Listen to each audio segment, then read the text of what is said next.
अस्सलाम वालेकुम स्टूडेंट्स। आज का जो हमारा टॉपिक है वो है प्रोटीन के हवाले से। ठीक है, तो प्रोटीन जैसा कि आपको पता है ये भी एक बायोमोलिक्यूल है और कार्बन, हाइड्रोजन, ऑक्सीजन और नाइट्रोजन से बना होता है और सम टाइम इसमें सल्फर एंड फास्फोरस भी मौजूद होते हैं।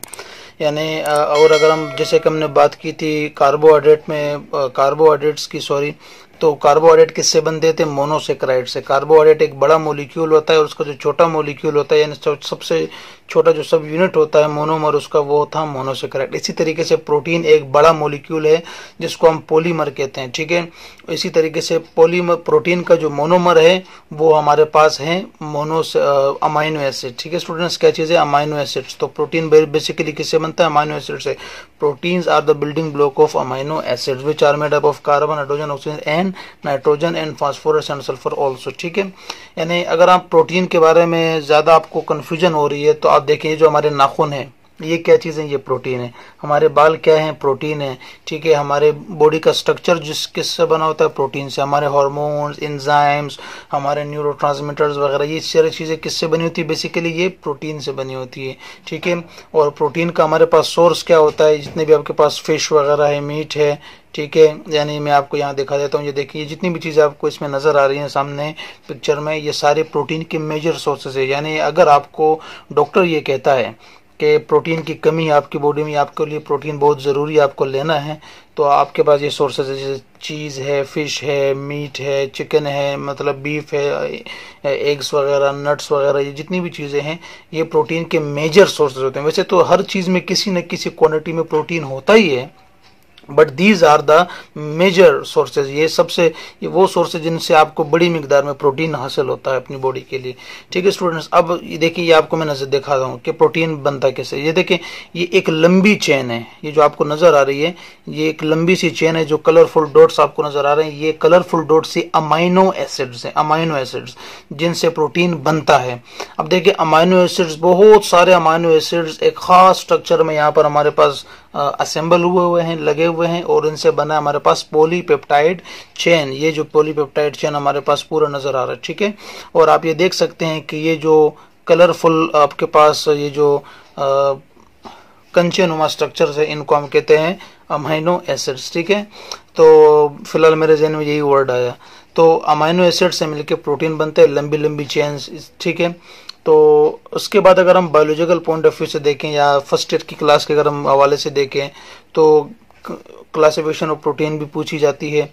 तो वैसे तो प्रोटीन को बहुत तरीकों से क्लासिफाई किया जाता है, मगर यहाँ पर हमारे पास जो वो हैं दो क्लासेस। एक है हमारे पास फिब्रस प्रोटीन और दूसरा हमारे पास है ग्लोब्यूलर प्रोटीन। ठीक है स्टूडेंट्स, फिब्रस प्रोटीन वो प्रोटीन होते हैं जो लंबी लंबी यानी अमाइनो एसिड्स लंबी लंबी चेन्स की शक्ल में धागा नुमा स्ट्रक्चर्स होते हैं।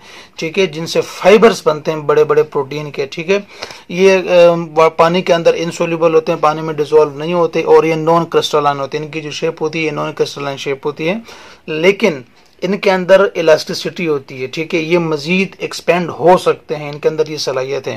ये जो हमारे बॉडी का जो मसल मास होता है, इसके अलावा ये जो हमारे बॉडी के जैसे आप देखते हैं स्पाइडर का जो वेब होता है, ठीक है, वो बेसिकली वो इसी के एक एग्जांपल है। हमारी बॉडी में मैंने आपको एग्जांपल दी कि मसल्स वगैरह इसी से बने होते हैं।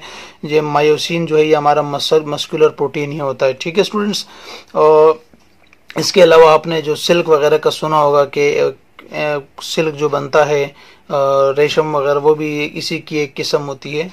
अच्छा, उसके बाद हमारे पास दूसरे नंबर पर आते हैं ग्लोब्यूलर प्रोटीन।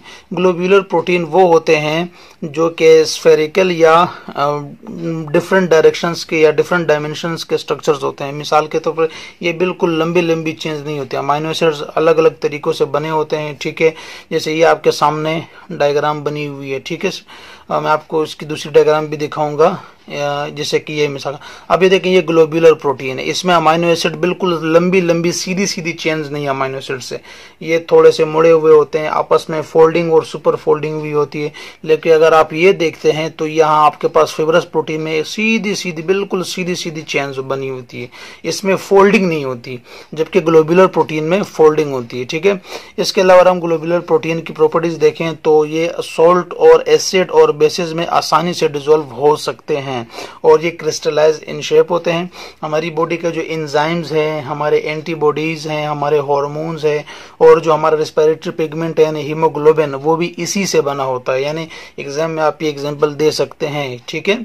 अच्छा, अब इससे आगे ये आपके पास डिफरेंस है, ये भी आप अपने पास नोट कर सकते हैं कि दोनों में डिफरेंस क्या है, ठीक है। तो फिब्रस प्रोटीन जो होता है वो लॉन्ग पैरेलल पॉलीपेप्टाइड की चेन होती है, जबकि इसमें क्या होता है, क्वाइलिंग होती है और सुपर क्वाइलिंग भी होती है। यानी चेन, लंबी चेन को बना के उसको आप इस तरीके से मोड़ लो और ठीक है, तो उससे बनता है ग्लोब्यूलर प्रोटीन, ठीक है। जो आपके पास फिब्रस प्रोटीन है वो इनसोल्यूबल इन वाटर है, जबकि ग्लोब्यूलर प्रोटीन वाटर में सोल्यूबल होता है। इस तरीके से ये सारे डिफरेंसेस आप देख सकते हैं। द स्ट्रक्चर इज, इसका जो यानी फिब्रस प्रोटीन का स्ट्रक्चर स्टेबल होता है, उस पर वो बहुत आसानी से डैमेज नहीं हो सकता, जबकि ग्लोब्यूलर प्रोटीन जो होता है वो अनस्टेबल होता है, वो चेंज हो जाता है एनवायरनमेंट के हिसाब से, उसमें प्रॉब्लम आ जाती है, ठीक है।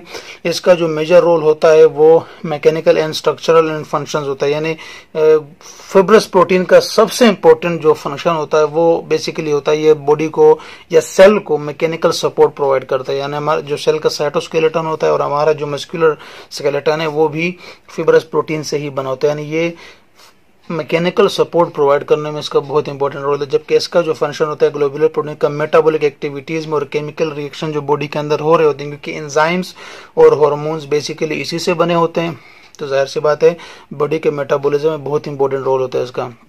फिब्रस प्रोटीन के हमारे पास एग्जांपल है केराटिन और कोलाजिन। केराटिन से जाहिर सी बात है हमारे हेयर्स वगैरह बने होते हैं, इस तरह हमारे नेल्स वगैरह भी, ठीक है, और कोलाजिन भी इन्हीं में मिक्स हुआ होता है। और अगर हम ग्लोब्यूलर प्रोटीन की बात करें तो एंजाइम्स और हीमोग्लोबिन और हार्मोन्स वगैरह इसकी एग्जांपल हैं। तो होपफुली कि आप ये आपके लिए समझना बहुत ज़्यादा मुश्किल नहीं